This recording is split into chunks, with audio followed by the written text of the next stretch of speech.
right. We're good to go. Welcome. I'm Shelley Palmer. I'm with DCJS's Office of Forensic Services. I'm the interim director. Here's my co-host here, left us recently to take a new job. I'm Jill Dooley. I am the director for the New York State Police Crime Lab System. I oversee the forensics in the state police. Before we get started, I will say that this presentation does not represent the views of our agencies or any respective organizations we belong to, blah, blah, legal. Yes, lots of lawyers. Okay. Is there a lawyer in here? A couple. I probably did that wrong. Can you just go like, okay, we got it. So because this is post-lunch, we thought we'd start a little light and get that carb coma, out of everyone's views for the day. So 30 years ago, what was happening in the world? It was 1994, and the World Wide Web was being launched to the masses. So scientists had used this for about 5 or 6 years to share information internationally, but the public was going to get their hands on the World Wide Web. Tomatoes, the first genetically modified, commercially grown tomato was approved by the FDA for human consumption. And we've been eating lots of genetically modified food ever since. So 30 years of scary food. Disney releases The Lion King, Friends pilots on NBC, and the World Series doesn't happen. So who knows what would have been with the Expos. It might have been the best World Series ever, but we'll never know. Forensic science, though. What's happening in forensic science, and what does that look like? So crime is always going to be here. It's like death and taxes. We're always going to have crime, and crime scenes have existed. So it probably would have looked pretty similar. Maybe collected some fingerprints, some shell casings would be around, some drugs, and this little guy, maybe, if you're lucky. So in 1994, the drug of choice would have been crack, cocaine, and crystal meth was just hitting the streets. Blood collected at a crime scene would have been going for ABO testing, some very early DNA if you're lucky, if you had a really good budget and you could afford a private lab, or if the federal government would take your case. But we're on the brink of kind of the public really understanding forensic science. You're just a few years, in the summer of 1994, there's a pretty major crime that takes place and gets a lot of national attention and brings forensic science really into the forefront. Nicole Brown is murdered, and that trial launches a lot of controversy across the country. So forensics was in the limelight. Nobody had heard of CSI yet, though, so we're still kind of a few years from that. But the world is about to change. If you happen to be in high school and really interested in geeky science stuff, like myself, you might have been interested in forensic science. And Jill probably, too, is thinking this could be a really cool career. But the masses hadn't heard of it yet. But there is a shift happening. With DNA coming on, we're seeing a transition from what used to be maybe primarily a couple people related to a law enforcement agency who had a knack for things. Fingerprints might have been an interest, maybe a hobby, some comparison done with a shell casing if you had a firearm and could get a test fire, some basic comparisons, but there's no databases yet. You don't have NIVEN, you don't have SAVIS, you don't even have CODIS. We're still about 5 years from any of these automated databases being utilized.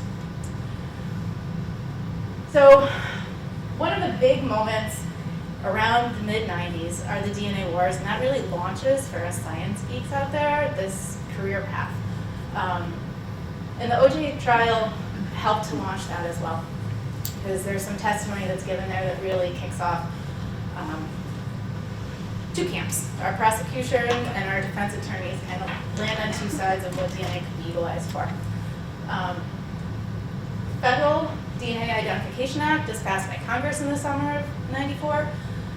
New York State has, the very first time that our Court of Appeals hears about DNA testing, and they deem it reliable and for identifying suspects, and it could be used in a criminal court case. And I have a little quote here from Mr. Berichek that was in the paper when this came out. That yes, everybody agrees DNA testing ought to be admitted into courts eventually. The issue is what standards are we going to have for the admission of evidence? Are we going to demand that laboratory testing be reliable? Here in New York State, the response was yes. So in New York in 1994, we have Governor Cuomo sign the New York State Executive Law, Article 49B, Section 995. And this is where it gets kind of boring. Not very many pictures, really sorry, but this kind of sets the stage for what's happening in New York from that point forward. We become the first state to require forensic laboratories to be accredited. And that really dovetailed with what was happening with the Federal Act, because if you were going to be participating in CODIS, you're going to need to utilize an accredited crime lab. So New York responded and said, absolutely, we say all of our crime labs are going to be handling DNA evidence need to be accredited as well.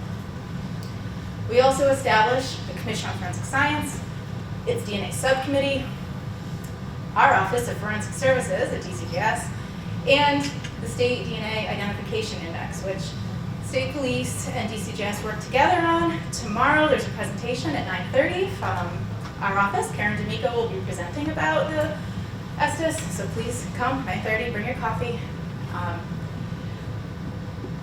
To go along with our executive law, we also have our regs that oversee and establish a lot of the components of what those programs utilize to operate. So this is a really boring piece. Move past that. A couple more really boring things. Our definitions. These are really key in New York State in understanding how forensic science and your laboratory work with law enforcement and our district attorney's offices. A forensic lab. This is straight from executive law. It will mean any laboratory operated by a state or local unit of government that performs forensic testing on evidence in a criminal investigation or proceedings for purposes of identification. Originally, this definition had an exemption. It exempted latent print conducted in a law enforcement entity. That exemption was removed 3 years ago, so that latent print comparisons, and we look at it through that lens, and it's comparison. A latent to a known should be done in an accredited crime laboratory.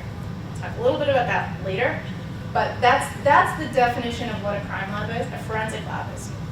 Forensic DNA laboratory, most of the same information, but you're performing forensic DNA testing on crime scenes or materials derived from the human body used as evidence in a criminal proceeding. So any biological evidence that's going to go forward in any testing capacity needs to be conducted in an accredited forensic laboratory. If the exceptions to those things would be if it's done by a federal agency, we have no oversight over federal agencies. So if you partner with a federal agency, you can do some things that you may not be able to do under New York law right now. And Hobby DNA. hobby DNA. Hobby That's DNA, our like public health law, the yes. home swab kits you would use for like Yeah. 23andMe. Which is down here. This little, that's kind of why I had this definition of forensic DNA testing.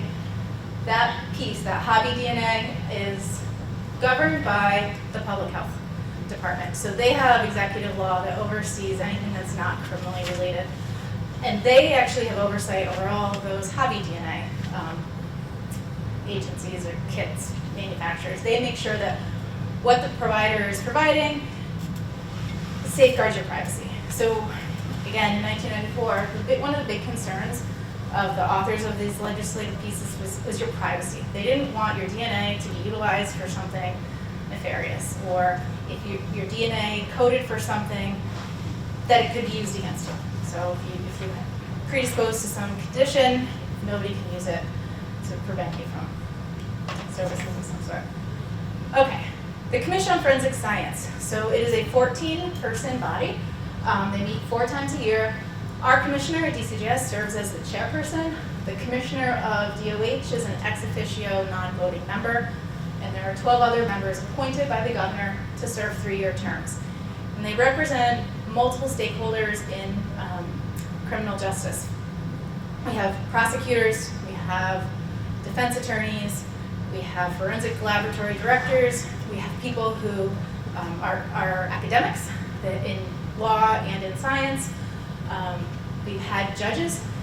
It's a diverse group of people bringing as many perspectives to the table to make decisions about our labs and their accreditation. Some background on what they can do, their powers and duties. Not super exciting, but our labs are pretty well versed in this, and they understand that they need to come and bow at the feet of the commission. The DNA subcommittee, they also meet 4 times a year, and this is a smaller body. Again, in 1994, the big push was really all about DNA. So the only special carve out of a discipline was for DNA. So we've got these 7 experts, where the commission members are all New York State residents. The subcommittee members are experts who are sometimes internationally and usually nationally renowned. So we have people who are really at the cutting edge of DNA. Now, there are some places in here where we can make improvements, because what was cutting edge in DNA in 1994 is not cutting edge in DNA today. So we're looking to maybe improve some of the language around what's considered an area of expertise in DNA. Also important to our labs, and sounds similar to what law enforcement might recognize, this accreditation concept. For our forensic labs, accreditation has evolved in the last 30 years. Initially, the Association of Crime Lab Directors, American Academy of Crime Lab Directors, had a laboratory accreditation program. So it was really all of these directors, 450 labs nationwide, would have this organization, and they felt that you needed to have accreditation, and they had this kind of group that was going to oversee and come do audits on each other. And then that evolves into this international recognized accreditation now. So ANAB is the accrediting body. There's an international standard that in 2005 was pushed out for the first time, so most of our labs very early on in early 2000s were ASCA Lab accredited. They moved to this ISO concept, and now they've moved even further down the ISO road with ANAB. Statewide, we have 22 accredited labs who are under the purview of the Commission on Forensic Science. They're all over. They represent, Jill's going to speak to you about the state laboratory system. We have county labs. We have city labs. The City of Yonkers has its own lab. New York City has their own labs. Toxicology labs are carved out sometimes, or toxicology labs might be under a forensic lab. But they're statewide, and depending on which jurisdiction you're in, you may know who your local lab is, and if you don't, feel free to ask.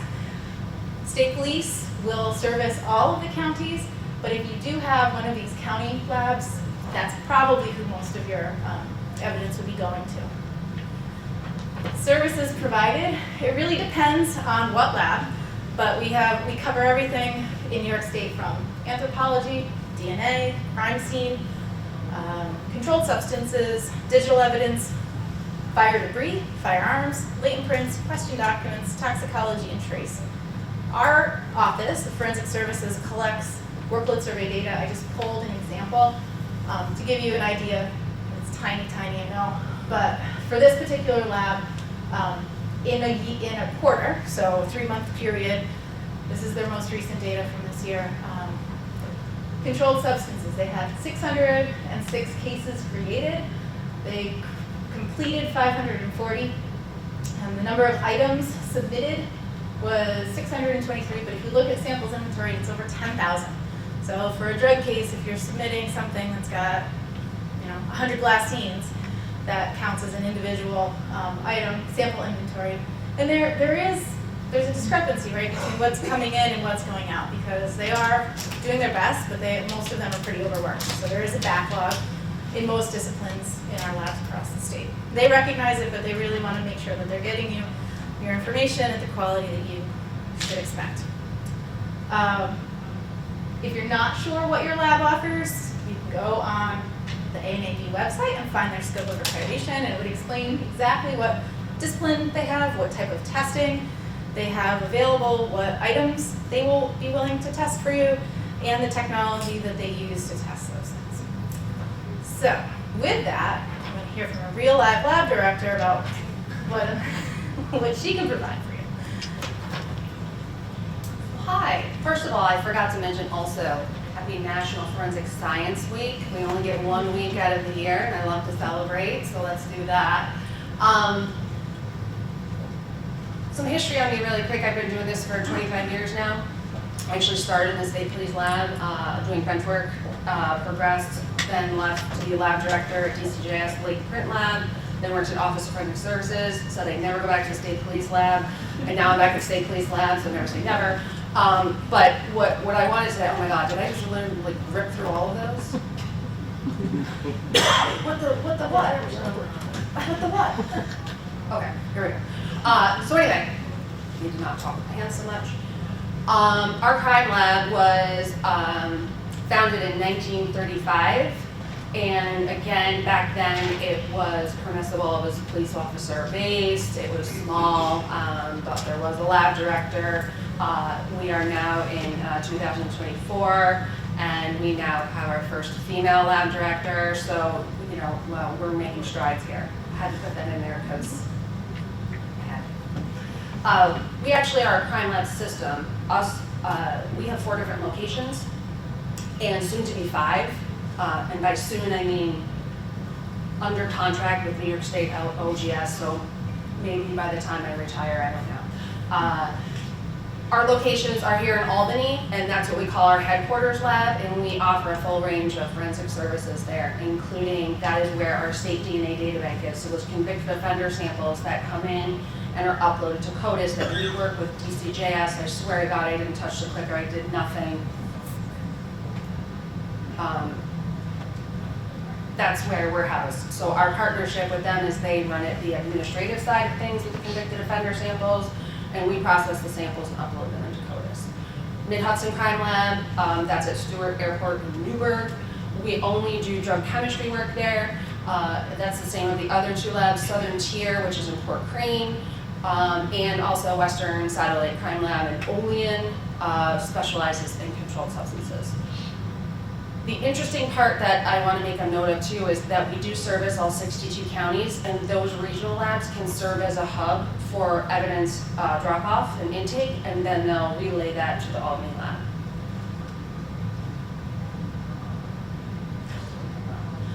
So here's our evidence receiving section. These folks are really what get the process started and who are the ones that will interact with the law enforcement agencies, right? You'll fill out the submission form.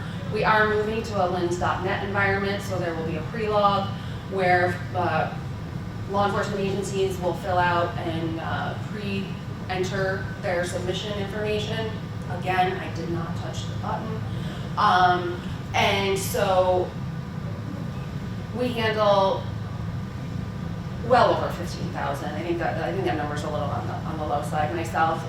Criminal cases last year, and we serve over 400 law enforcement agencies. Some of the disciplines that we offer, I was going to go through them and kind of show you some inside images of the folks that do the work. We have a firearms section. Our firearms section, we do several test methods, serial number restoration, operability, gunshot residue, and of course microscopic comparison on bullets and shell casings. Here,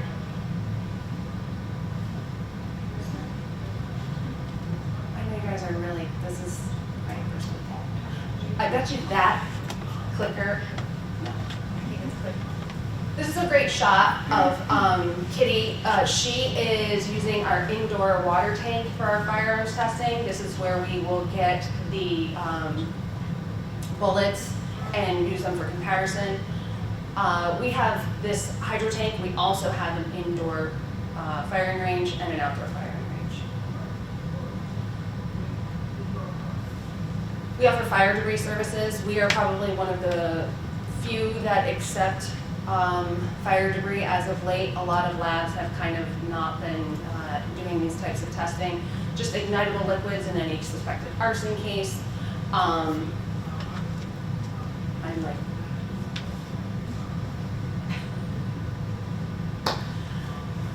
and the interesting thing I want to talk about this is, and what folks might not recognize, is when we are analyzing fire debris evidence, it's typically brought to us in those paint cans. And if we know that we're going to be doing analysis that day, we specifically are not pumping gas on our way to work. We are making sure that we are wearing our proper PPE. Shoes are not contaminated with anything, because those vapors could be even on our shoes and affect the testing that we're doing. So definitely clean room environment, and we use our gas chromatography to do our analysis. We also offer toxicology services, and this one, we deal with the impaired driving. We do testing of blood and urine and oral fluids for the presence or absence of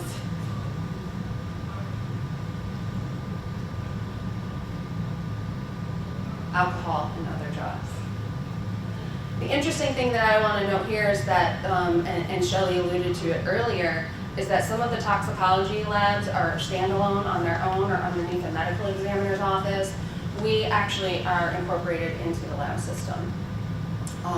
These folks provide amazing testimony to their evidence results, far above my head. It's probably one of the areas of testing I haven't done in my life and never will want to do, because it is too much for me to handle.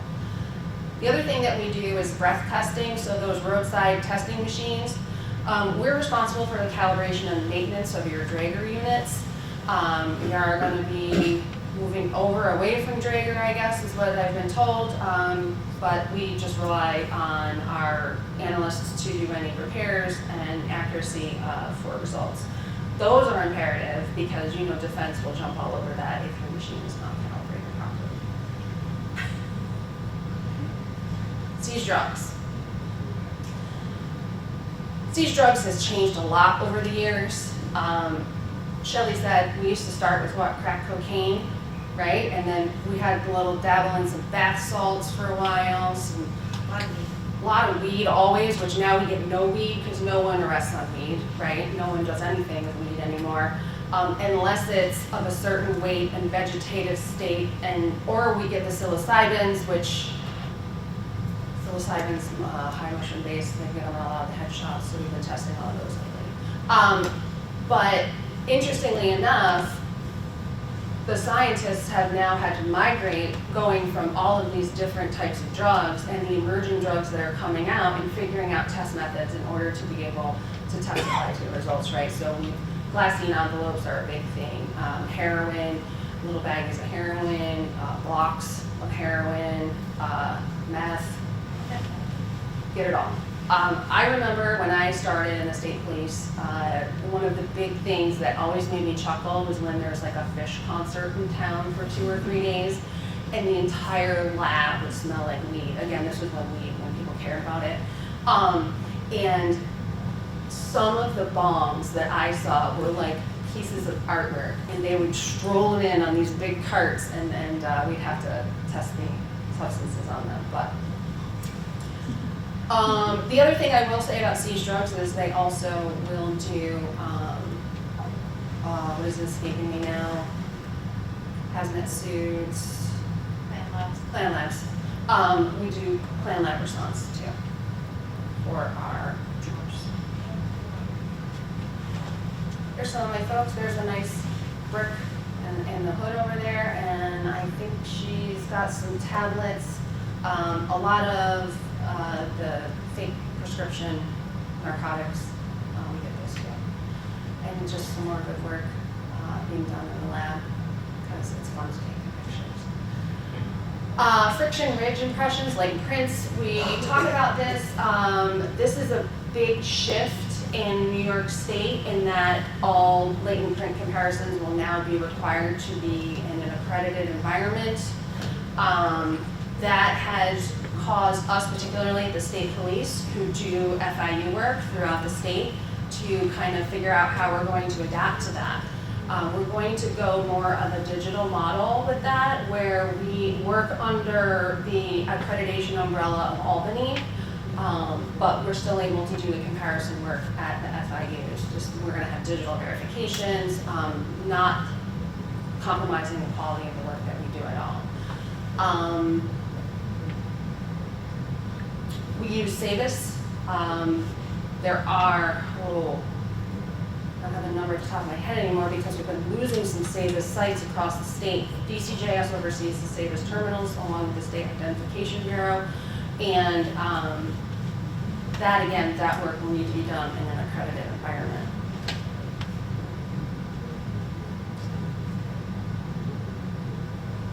This is where everybody wants to hear everything, right? DNA. This is the big stuff. We have casework. Our casework folks do it all, right? Typically, everyone wants DNA on every piece of evidence that they've ever submitted. We have only DNA in the Albany lab. When we open our 5th crime lab, which will also be in Albany, we will actually be splitting up our DNA section to both of those. We are just busting at the seams that don't have space, and we really need to move out. Our casework section does serology testing as well as our forensic DNA testing, STR typing, and YSTR typing. For serology, they're basically looking at the identification and collection and preservation of biological evidence. This is the first step to getting to our DNA. Sometimes that's as far as we go is our serology, and we find we have nothing further, we cannot go and continue on for DNA testing. You'll see some folks in here. We have dedicated clean rooms. It's a process that has evolved for sure. When I started in 2000, we were doing RFLP gels, which were those lines that Shelley had shown back in 1994, where maybe your instrument would catch fire, maybe it wouldn't. We now have more of a plug-and-play kind of press-go system. It's come a long way. So again, in the lab, we do 2 types of testing. We do forensic STR testing, and we do YSTR testing. YSTR testing is specific for male profiles. All males on the Y chromosome carry the same genetic profile through your family history. That is what we also use for familial searching, and I can talk about that in a little bit. The regions that we focus on currently for our forensic testing are not specific to any traits, right? So we don't know eye color, hair color, any of your ethnic background, if you like long walks on the beach. We don't know any of that stuff, right? That's not part of what our STR testing does. That's next-gen sequencing, where you get into the whole genomic profile, and you can discern things like that. So here we go, we've got some of our forensic scientists and senior lab techs performing some of their presumptive tests for blood that will then lead to the DNA testing. We use a lot of automation in the lab, which is a good thing and a bad thing. We are obviously accredited to use certain instrumentation that can run certain types of materials. We can run bone extract, we can do hair roots, blood, all those types of things, but it's, it's all been validated. We've presented it and gotten the blessing from the Commission on Forensic Science, and we can exist in the state of New York. Some specific things about CODIS, Combined DNA Index System. It's the FBI's national network where all DNA profiles go. There are certain requirements in order to be uploaded to the national level, but we also have ESTIS, which is our state data bank, and that is what Karen will talk about tomorrow. This is really getting annoying. We have different indices within CODIS itself. I like to think of it as different silos where the profiles go in this big system, right? First, we have our forensic index. Those are the ones where the unknowns go. That's where all of your forensic samples, your crime scene evidence go. Again, with that, there are specific requirements that the FBI has in order for us to upload to that index. We also have the convicted offender index. I kept that pretty simple. There's actually 2 sub-silos to that, but we're not getting into that. That's where all of the DNA eligible qualifying offense folks who commit crimes in New York go to. And then with those 2 indices, we can do case-to-case hits, meaning your forensic sample can hit another forensic sample linking crimes together, or we can have a case-to-offender hit. And with a case-to-offender hit, that's your lead. That's what you go with, right? That's how we get our suspect and how we have some actionable intelligence to move forward with the investigation. Last year, we got this fun 3rd silo called the Gundex, is what some people have termed it. It's just the crime gun possession index. That was an initiative by the governor in order to combat some of our crime that we have related to guns. So you can swab a gun, and at the request of the law enforcement agency, we upload that to the gun index. We have about a 26% success rate with the Gundex so far, meaning that out of the profiles that were uploaded, we're able to link those to a suspect.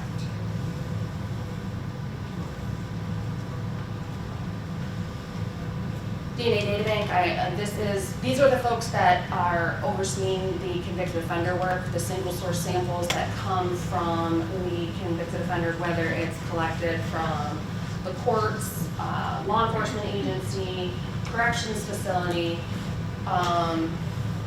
any of those. Again, highly automated. They are on oral stain card, punch it, develop a profile. You want this? Because it's kind of useless. Let's see what happens. I know. It's like got a mind of its own. So I think we know how we got here, and we know that things are changing. We threw this up towards the end just to think about what the future is. I think 30 years ago was the kind of the first wave of transitioning from sworn members doing things with fingerprints and guns and maybe some presumptive tests with drugs, to having the science geeks come in and have labs and this accreditation concept. And we're seeing more new technologies coming all the time. So if we had our crystal ball, Jill and I talked about having a crystal ball and being able to see into the future, but I think it's some things that are coming are sort of already here. If you've heard of rapid DNA, or if you think you've heard of rapid DNA, we just kind of wanted to throw this up here. There's 2 things here in New York, and I'm going to go back to those definitions. Rapid DNA is really cool, and it can be really useful. However, we are not an arresty state, so you can't collect DNA at an arrest. It needs to be legally obtained and lawfully owed, which Karen will talk about tomorrow. But there are ways that we see rapid DNA being utilized, and the future is like January of next year. The FBI is rolling out some standards that would allow for crime scene samples to be used with rapid DNA. And I know the state police is thinking about it. I know a lot of the local labs are starting to think about it. ANAB, the accrediting body that we talked about earlier, they have some guidance out there to labs and on what it will need to look like in the accredited environment. Because right now the FBI is saying if you want access to CODIS, you're going to have to partner with an accredited lab. So law enforcement, it's a cool tool, but please make sure you're making those connections with your local lab, and your local lab is validating it.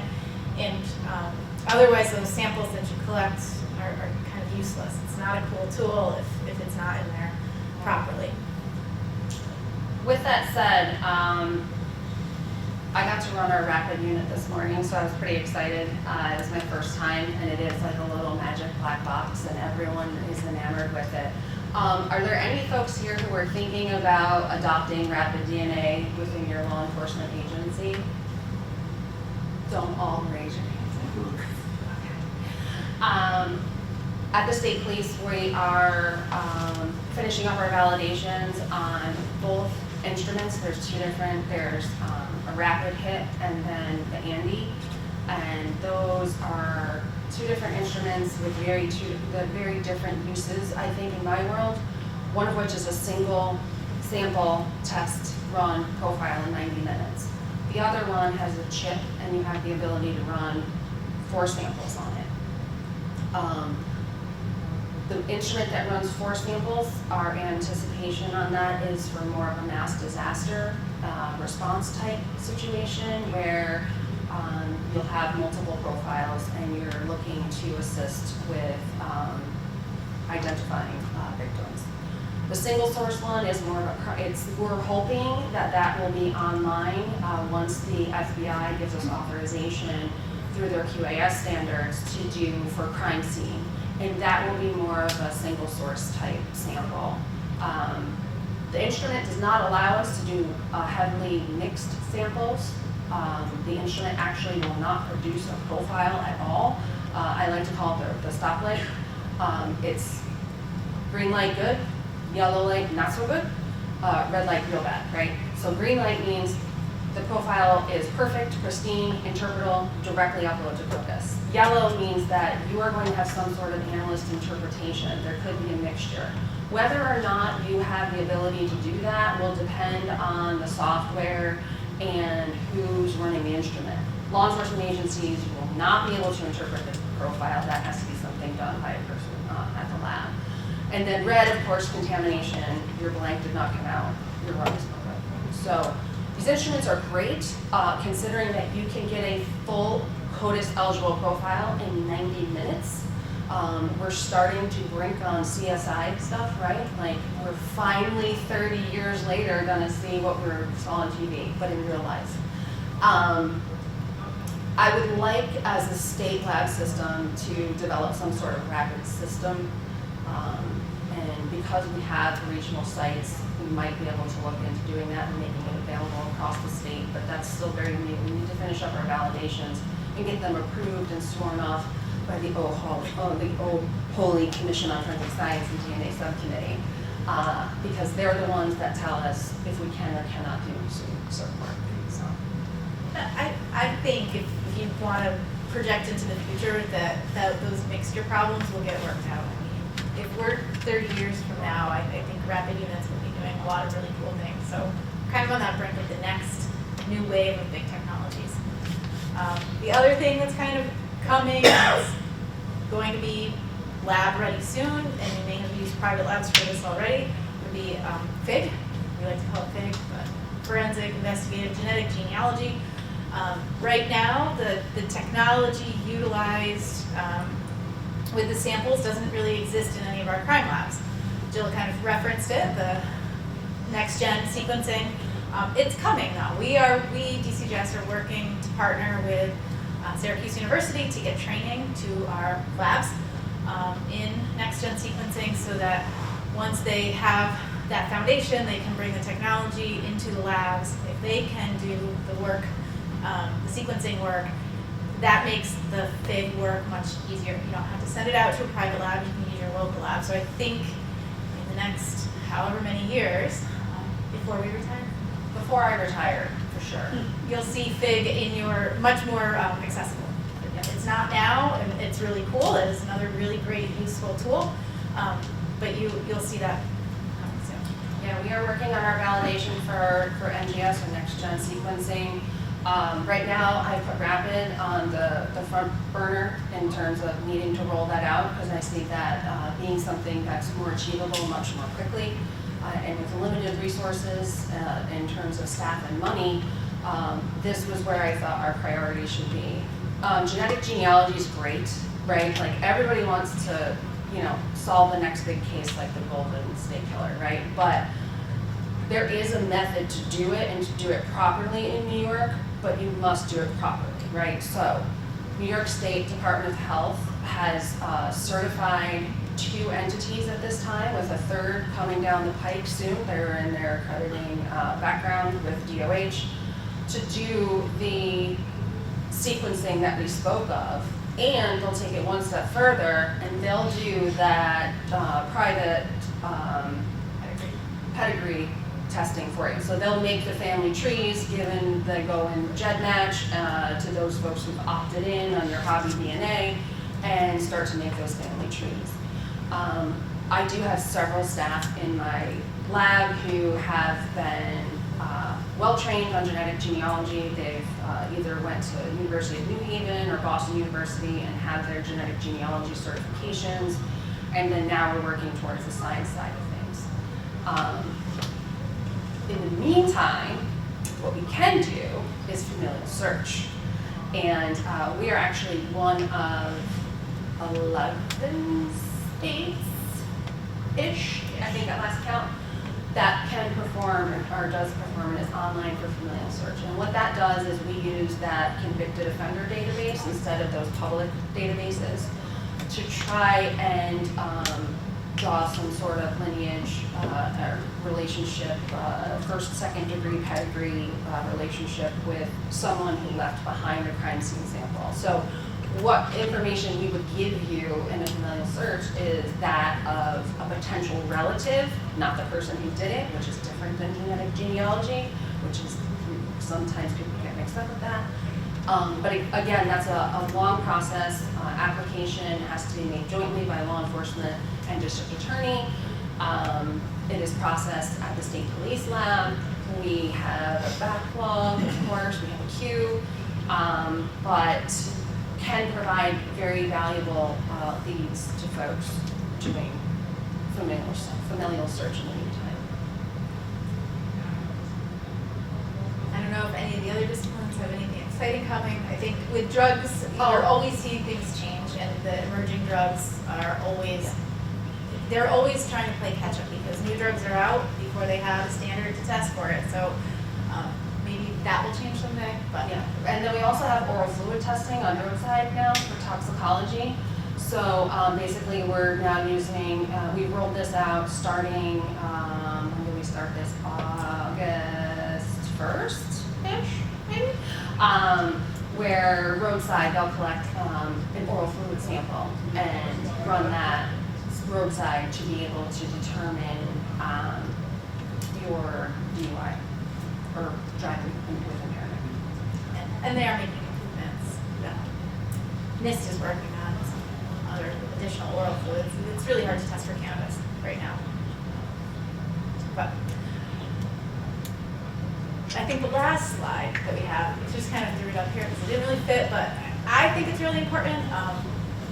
Jill and I like to talk, and we like to communicate, and we like to try to build relationships in communication. Our lab people, we find that they talk to each other really well statewide. We have these groups, these pods of the different disciplines, and they share information amongst each other. But what I think we've seen the lack is other stakeholders in the criminal justice community. And reach out to your labs and talk to them and find out what they can do and maybe what you could do for them. But I think building those relationships is what we'd like to see happen in the future too. And this doesn't really fit the slide, but that's. No, I think it does. So for me, having worked on both sides of the fence, right? So I've been in the lab side, but I've also then been on the oversight side as a former commission member on the Commission of Forensic Science and seeing what all the labs across the state do. We do share information well within the labs, and sometimes we can talk about trends, but those trends that we talk about in the lab, wouldn't they be nice to know for law enforcement, right? Wouldn't that be a good heads up for you guys out in the field? And I am always a huge proponent of if you do not know who your local lab is, please come see me right now, well, in a couple minutes, so that we can develop a relationship with that lab. You can go there, you can meet the crime lab director, and you can understand the services that they provide to you. That way, if you're out collecting evidence, how do I properly collect it? How do I properly submit it? What tests can they run? How can this aid in my investigation, right? Those are really important things that I think aren't done enough throughout the community. I've seen it also even just in a different context with sexual assault kits. and the nurses at the hospitals not talking to the local labs who get the kits in, and then the law enforcement piece is the bridging, who delivers it to them. There are so many different partners who have hands on things in our criminal justice system, and we really just need to come together and communicate. We all are on the same team, if you like to view it that way. We're all trying to accomplish the same end goal, which is justice. And I don't say justice for anyone in particular, it's justice. It could be exonerating. It could be that 90-minute profile could develop someone who's not your suspect now, and you can leave them alone and no longer impede their life, right?